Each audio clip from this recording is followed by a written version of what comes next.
আসসালামু আলাইকুম। আমার পঞ্চম শ্রেণীর বাংলা এবং ইংরেজি ভার্সনের বাচ্চারা, আজকে তোমাদের আমার বাংলা বই থেকে পাঠ 17 নিয়ে পড়ালেখা করব। তো পাঠ 17তে কি আছে? মাটির নিচে পুরানো নগর। কি ইন্টারেস্টিং একটা ব্যাপার, চিন্তা করো যে আমরা সবসময় কি দেখে অভ্যস্ত যে মাটির উপরে নগর থাকে, বন্দর থাকে, কত কিছু থাকে, কিন্তু এখানে কি আছে? মাটির নিচে পুরানো নগর। তো জিনিসটা কি, চলো জেনে নেই। এই যে দেখো, যদি বলি এটা হলো যে আসলে মাটির যে বেজ লাইনটা, এবং এখানে দেখো সম্পূর্ণ একটা নগর কিন্তু দেখা যাচ্ছে। বিভিন্ন রকম রুম দেখা যাচ্ছে, সিঁড়ি দেখা যাচ্ছে, অনেক কিছুই কিন্তু আমরা দেখতে পাচ্ছি, তাই না? আচ্ছা, বাংলাদেশ অঞ্চলে প্রাচীনকালে নগর গড়ে উঠেছিল। যেমন কুমিল্লার ময়নামতিতে 7-8 শতকের দিকে নগর ছিল। আবার বগুড়ার মহাস্থানগড় এলাকায় 3য় শতকের পরে নগর গড়ে ওঠে। এগুলোর চেয়ে পুরানো নগর পাওয়া যাচ্ছে ওয়ারী ও বটেশ্বরে। ওয়ারী ও বটেশ্বর নরসিংদী জেলার 2টি গ্রাম। ধারণা করা হয় সেখানে খ্রিস্টপূর্ব 6-7 শতকে নগর গড়ে ওঠে। সেই নগর এখন মাটির নিচে চাপা পড়েছে। 2000 সালে মাটি খনন করে ওয়ারী বটেশ্বরে প্রাচীন নগরের রাস্তার নমুনা পাওয়া গেছে রৌপ্য মুদ্রা, হাতিয়ার, পাথরের পুঁতি এবং পুরানো আরো জিনিসপত্র। নরসিংদী অঞ্চলের শীতলক্ষ্যা নদী ব্রহ্মপুত্রের একটি শাখা। ইতিহাসবিদদের ধারণা, প্রাচীনকালে এখানকার ব্রহ্মপুত্র নদী পথে মানুষ বাণিজ্য করত। সেই নদী থেকে বঙ্গোপসাগর হয়ে সমুদ্রপথে রোমান সাম্রাজ্যের সাথে যোগাযোগ ছিল। তার মানে খুবই সমৃদ্ধ ছিল প্রাচীন ওয়ারী বটেশ্বর অঞ্চল। ওয়ারী বটেশ্বরে নগরের খোঁজ হঠাৎ করে মেলেনি।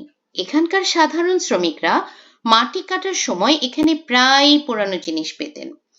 1933 সালে ওয়ারী গ্রামে একটি পাত্রে জমানো কিছু মুদ্রা পাওয়া যায়। ওখানকার স্কুল শিক্ষক হানিফ পাঠান সেখান থেকে 20-30টি মুদ্রা সংগ্রহ করেন। এগুলো এখন পর্যন্ত পাওয়া সবচেয়ে পুরানো রৌপ্য মুদ্রা। 1955 সালে বটেশ্বর গ্রামের শ্রমিকরা 2টি পুরানো লোহার টুকরা পান। এগুলো ত্রিকোণাকৃতির এবং একদিকে সূচালো। এরপর 1965 সালে ওয়ারী গ্রামে মাটি কাটার সময় রৌপ্য মুদ্রার একটি ভান্ডার পাওয়া যায়। সেখানে 4000-এর মতো মুদ্রা ছিল। হানিফ পাঠানের পুত্র হাবিবুল্লাহ পাঠানও ওয়ারী বটেশ্বর থেকে প্রচুর প্রাচীন নিদর্শন সংগ্রহ করেন। পরে তিনি সেগুলো জাদুঘরে জমা দেন। 2000 সালে প্রত্নতত্ত্ববিদরা ওয়ারী বটেশ্বর এলাকায় খনন কাজ শুরু করেন। তখন মাটির নিচে 2500 বছরের প্রাচীন দুর্গ নগরের সন্ধান মেলে। আরও পাওয়া যায় ইটের স্থাপত্য, বন্দর, রাস্তা, গলি, পোড়ামাটির ফলক, মূল্যবান পাথর, পাথরের বাটখারা, কাঁচের পুঁতি, মুদ্রা ভান্ডার।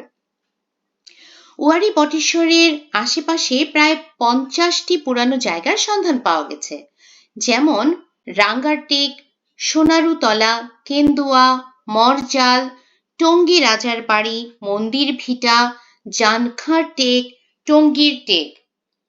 এইসব গ্রামে প্রাচীন বসতির প্রমাণ মিলেছে। এখানে দুর্গ প্রাচীর, ইটের স্থাপত্য, তারপর মুদ্রা, গয়না, ধাতব বস্তু, অস্ত্র থেকে শুরু করে জীবন ধারণের পুরানো তৈজসপত্র পাওয়া গেছে। এই স্থানটি সম্ভবত প্রাচীন কোনো রাজ্যের রাজধানী ছিল। পুরানো এই নগর অত্যন্ত সমৃদ্ধ ছিল। নগরটিও ছিল যথাযথ পরিকল্পনায় গড়া। এই সভ্যতা প্রাচীনকালে সোনাগড়া নামে বিশ্বজুড়ে পরিচিত ছিল। ওয়ারী বটেশ্বর থেকে 8 কিলোমিটার দূরে অবস্থিত শিবপুর উপজেলা। এখানকার মন্দির ভিটায় এক বৌদ্ধ পদ্ম মন্দির আবিষ্কৃত হয়েছে। জানখার টেক গ্রামে একটি বৌদ্ধ বিহারের সন্ধান পাওয়া গেছে। হয়তো আরো অনেক নিদর্শন ঢাকা পড়ে আছে মাটির আবরণে। আচ্ছা, এবার আমরা শব্দার্থ জেনে নিব। ইতিহাসবিদ, ইতিহাস বিষয়ে অভিজ্ঞ যিনি। দুর্গ, শত্রু সৈন্য সহজে প্রবেশ করতে পারে না এমন স্থান। নিদর্শন, প্রমাণ, অথবা উদাহরণ। প্রত্নতত্ত্ববিদ, প্রাচীন ইতিহাস ও উপকরণ নিয়ে কাজ করেন যিনি। মৃত্তিকা, মাটি। রৌপ্য মুদ্রা, রূপার তৈরি মুদ্রা বা টাকা। সাম্রাজ্য, সম্রাটের শাসনাধীন রাজ্য। আচ্ছা, এরপরে যাব আমরা অনুশীলনীতে। প্রথমে থাকবে কিছু শূন্যস্থান পূরণ, প্রশ্ন উত্তর, প্রশ্ন বানাই। আজ, গতকাল এবং আগামীকাল ব্যবহার করে একই রকম বাক্য লিখি। আমার এলাকার বিখ্যাত 3টি জিনিসের নাম লিখি। সংগ্রহ করি। আচ্ছা, তো দেখো, শূন্যস্থান পূরণের জন্য আমাদেরকে কিছু শব্দ ক্লু হিসেবে দিয়ে দিয়েছে। কি কি দিয়েছে? প্রমাণ, মহাস্থানগড়, ঐতিহাসিক, সভ্যতা, প্রাচীর। এলাকাটি ঐতিহাসিক স্থান হিসেবে পরিচিতি পেয়েছে। বগুড়ার মহাস্থানগড় এক সময়ে বাংলার রাজধানী ছিল। দুর্গের চারপাশে থাকত প্রাচীর আর পরিখা। সাধারণত নদীর তীরগুলোতে সভ্যতা গড়ে উঠতে দেখা যায়। এইসব গ্রামে প্রাচীন বসতির প্রমাণ মিলেছে। আচ্ছা, এরপরে আছে প্রশ্ন উত্তর। এই অঞ্চলের সবচেয়ে পুরানো নগর কোথায় পাওয়া গেছে? এই অঞ্চলের সবচেয়ে পুরানো নগর পাওয়া গেছে নরসিংদী জেলার ওয়ারী ও বটেশ্বরে। গবেষকদের ধারণা এখানে খ্রিস্টপূর্ব ৬-৭ শতকে নগর গড়ে উঠেছিল। এই নগর বহু পুরানো হওয়ায় তা মাটির নিচে চাপা পড়েছিল। ২০০০ সালে খনন কাজের সময় এখান থেকে প্রাচীন দুর্গনগর রাস্তার প্রমাণ পাওয়া যায়। আরও পাওয়া যায় ইটের স্থাপত্য, বন্দর, রাস্তা, গলি, পোড়ামাটির ফলক, মূল্যবান পাথর, পাথরের এখানে পাথরের বানানটা ভুল আসছে, পাথরের বাটখারা, পাথরের পুঁতি, কাঁচের পুঁতি, মুদ্রা ভাণ্ডার, রৌপ্য মুদ্রা, হাতিয়ার এবং পুরানো আরও জিনিসপত্র। আচ্ছা, দ্বিতীয় প্রশ্নটাও আমি প্রথম প্রশ্নের সাথে মিলিয়ে লিখেছি যেন প্রশ্নের মানে উত্তরের সাইজটাও বড় হয় এবং তোমাদের মুখস্থ করতেও বেশি সময় না লাগে, কারণ একটা মুখস্থ করলে আরেকটা প্রায়ই হয়ে যাবে। ওয়ারী ও বটেশ্বরে কি কি প্রাচীন নিদর্শন পাওয়া গেছে? ওয়ারী ও বটেশ্বর নরসিংদী জেলার 2টি গ্রাম। গবেষকদের ধারণা এখানে খ্রিস্টপূর্ব ৬-৭ শতকে নগর গড়ে উঠেছিল। এই নগর বহু পুরানো হওয়ায় তা মাটির নিচে চাপা পড়েছিল। ২০০০ সালে খনন কাজের সময় এখান থেকে প্রাচীন দুর্গনগর রাস্তার প্রমাণ পাওয়া যায়। আরও পাওয়া যায় ইটের স্থাপত্য, বন্দর, রাস্তা, গলি, পোড়ামাটির ফলক, মূল্যবান পাথর, পাথরের বাটখারা, পাথরের পুঁতি, কাঁচের পুঁতি, মুদ্রা ভাণ্ডার, রৌপ্য মুদ্রা, হাতিয়ার এবং পুরানো আরও জিনিসপত্র। এইসব নিদর্শন প্রমাণ করে যে এখানে বহু বছর আগে একটি উন্নত নগর ও সভ্যতা ছিল। আচ্ছা, কিভাবে ওয়ারী বটেশ্বরে প্রাচীন সভ্যতার খোঁজ পাওয়া যায়? ওয়ারী বটেশ্বর অঞ্চলে প্রাচীন সভ্যতার খোঁজ পাওয়া যায় অনেক ধাপের মাধ্যমে। প্রথমে এখানকার শ্রমিকরা মাটি কাটার সময় প্রায় পুরানো জিনিস খুঁজে পেতেন। ১৯৩৩ সালে ওয়ারী গ্রামে একটি পাত্রে জমানো মুদ্রা পাওয়া যায়। ১৯৫৫ ও ১৯৫৬ সালে আরও 2টি পুরানো লোহার টুকরা ও একটি রৌপ্য মুদ্রার ভাণ্ডার আবিষ্কৃত হয়। পরে প্রত্নতত্ত্ববিদরা ২০০০ সালে নিয়মিত খনন কাজ শুরু করলে ২৫০০ বছরের প্রাচীন দুর্গনগর, স্থাপত্য, রাস্তা, বন্দর সহ নানা নিদর্শন পাওয়া যায়। এইসব আবিষ্কার মিলিয়ে ধীরে ধীরে এখানকার অতি প্রাচীন সভ্যতার সম্পূর্ণ চিত্র পাওয়া যায়। দুর্গ কি? দুর্গ হলো এমন একটি শক্ত ও সুরক্ষিত স্থান যেখানে শত্রু সৈন্য সহজে প্রবেশ করতে পারে না। দুর্গ সাধারণত উঁচু প্রাচীর, পরিখা এবং বিভিন্ন প্রতিরক্ষামূলক ব্যবস্থায় ঘেরা থাকে। প্রাচীনকালে রাজা বাদশারা হবে, এখানে ভুল আসছে, তাদের নগর বা রাজধানী রক্ষার জন্য দুর্গ নির্মাণ করতেন। যুদ্ধ বা বিপদের সময় মানুষ নিরাপদ থাকার জন্য দুর্গ ব্যবহার করত। তাই দুর্গ হচ্ছে প্রতিরক্ষার জন্য নির্মিত দৃঢ় কাঠামো। খুবই সমৃদ্ধ ছিল প্রাচীন ওয়ারী বটেশ্বর অঞ্চল। কিভাবে এটা বোঝা যায়? ওয়ারী বটেশ্বর অঞ্চলকে সমৃদ্ধ বলা হয় কারণ এখানে পাওয়া নিদর্শন এবং ঐতিহাসিক তথ্য থেকে বোঝা যায় যে প্রাচীনকালে এই অঞ্চলে বাণিজ্য, নগরায়ন এবং সভ্যতার উচ্চ বিকাশ হয়েছিল। শীতলক্ষ্যা ও ব্রহ্মপুত্র নদীপথ দিয়ে এখানকার মানুষ দূর দূরান্তে বাণিজ্য করত। এমনকি বঙ্গোপসাগর হয়ে রোমান সাম্রাজ্যের সাথে যোগাযোগ ছিল। এছাড়া এখানে পাওয়া যায় রৌপ্য মুদ্রা, অস্ত্র, কাঁচ ও পাথরের পুঁতি, বন্দর, ইটের স্থাপত্য, শহরের রাস্তা সবই প্রমাণ করে যে এই অঞ্চল ছিল পরিকল্পিত ও সমৃদ্ধ নগর সভ্যতা। আচ্ছা, এখন বলেছে যে তোমাদের এই গল্পটা থেকে প্রশ্ন বানাতে। তো পাঠ থেকে কি কি দিয়ে বানাতে বলেছে? কি, কেন, কোথায়, কিভাবে, কত, কেমন, এগুলো দিয়ে। তো প্রথমটা আমরা কিভাবে লিখতে পারি? ওয়ারী বটেশ্বর এলাকায় কি কি প্রাচীন নিদর্শন পাওয়া গেছে? ওয়ারী বটেশ্বরকে কেন প্রাচীন রাজধানী মনে করা হয়? প্রাচীন ওয়ারী বটেশ্বর নগর কোথায় অবস্থিত? আচ্ছা, ওয়ারী বটেশ্বরে প্রাচীন সভ্যতার খোঁজ কিভাবে পাওয়া যায়? ওয়ারী গ্রামে 1956 সালে কত সংখ্যক রৌপ্য মুদ্রা পাওয়া গিয়েছিল? ওয়ারী বটেশ্বরের প্রাচীন নগরটি কেমন ছিল?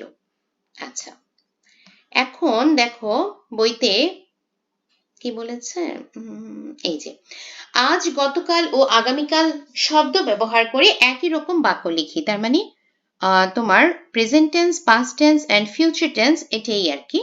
তো দেখো কি লিখেছে, সুজন আজ বেড়াতে এসেছে। সুজন গতকাল বেড়াতে এসেছিল। সুজন আগামীকাল বেড়াতে আসবে। তো আমি কিভাবে লিখেছি দেখো, আমি 3 রকম দিয়েছি, যেটা সুবিধা তোমাদের যেটা ভালো লাগে সেটা নিবে। আমি আজ স্কুলে গিয়েছি। আমি গতকাল স্কুলে গিয়েছিলাম। আমি আগামীকাল স্কুলে যাব। বাবা আজ বাজারে যাচ্ছেন। বাবা গতকাল বাজারে গিয়েছিলেন। বাবা আগামীকাল আবার বাজারে যাবেন। আমরা আজ মাঠে খেলছি। আমরা গতকাল মাঠে খেলেছিলাম। আমরা আগামীকাল মাঠে খেলবো। আচ্ছা, এরপরে বলেছে যে আমার এলাকার বিখ্যাত 3টি জিনিসের নাম লিখি। তো আমার এলাকা কক্সবাজার, মানে বৈবাহিক সূত্রে আমি কক্সবাজারের বউ, সেজন্য এখানে কি লেখা আছে দেখো, আমার এলাকার বিখ্যাত 3টি জিনিসের নাম। কক্সবাজার সমুদ্র সৈকত, এটা পুরো পৃথিবীতে বিখ্যাত, হ্যাঁ, the longest sea beach in the world. এরপর কি, হিমছড়ি ঝর্ণা। এরপরে কি লিখতে পারি, মহেশখালী দ্বীপ। আচ্ছা, এরপরে কি বলেছে, সংগ্রহ করি পুরানো কয়েন, অন্য দেশের টাকা, ডাক টিকিট, দেয়াশালাইয়ের বক্স কিংবা পুরনো কোনো জিনিস সংগ্রহ করে সহপাঠীকে দেখাই। তো তোমরা কি করেছো আমি জানি না, আমি কি করি সেটা বলি। আমি যেমন অন্য দেশের টাকা, এটা আমার সংগ্রহে কিছু কিছু আছে। পুরনো কয়েন বেশ ভালোই আমার একটা সংগ্রহে আছে। যদি কখনো সুযোগ হয় লাইভ ক্লাসে, তাহলে আমি তোমাদেরকে ছবি দেখাবো। ডাক টিকিট ছোটবেলায় আমি জমাতাম। ছোটবেলায় আমার একটা ডাক টিকিটের বড় বিশাল একটা বই ছিল। তো এটা আমার খুব শখ ছিল, কারণ আসলে আমাদের এখন যেমন তোমরা ইমেল করছো, আমাদের ছোটবেলায় আমার ছোটবেলায় আমি বাইরে বড় হয়েছি, বাংলাদেশে ছিলাম না। তো আমাদের দেশ থেকে আমার যা চাচা, ফুপু, মামা, এদের সাথে নিয়মিত যোগাযোগ করতাম চিঠির মাধ্যমে। তো তখন প্রত্যেকটা চিঠির খামের উপরে কিন্তু একটা করে ডাক টিকিট থাকতো। তো আমার একটা মানে খুবই আকর্ষণের জায়গা ছিল যে এই ডাক টিকিটটা আমি সংগ্রহ করব। খুব সুন্দর সুন্দর, কখনো শাপলা ফুল, কখনো তোমার সংসদ ভবনের ছবি, বা বিভিন্ন বুড়িগঙ্গা নদীর ছবি। খুব বাংলাদেশের যত সুন্দর সুন্দর নিদর্শন আছে, বা এই যে ময়নামতি বা বৌদ্ধ বিহার, এই নিদর্শনগুলোর ছবি কিন্তু ওই ডাক টিকিটে থাকে, হ্যাঁ, দোয়েল পাখি।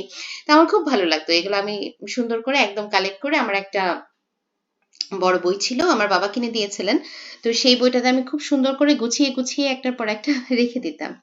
দেয়াশালাইয়ের বক্স অবশ্য কখনো ওভাবে জমানো হয়নি, কিন্তু প্রথম 3টার অভিজ্ঞতা আমার বেশ ভালো। আচ্ছা, তো তোমরাও এই কাজগুলো করবে। এই কাজগুলো কিন্তু আমাদেরকে অনেক আনন্দ দেয়। করেই দেখো, বেশ ভালো লাগবে। আচ্ছা, তো ছোট বন্ধুরা, আজকের মতো আমাদের এই যে তোমার পাঠ 17 এটা শেষ হয়ে গেছে। আশা করি আমরা বেশ আনন্দ নিয়েই পড়েছি, তাই না?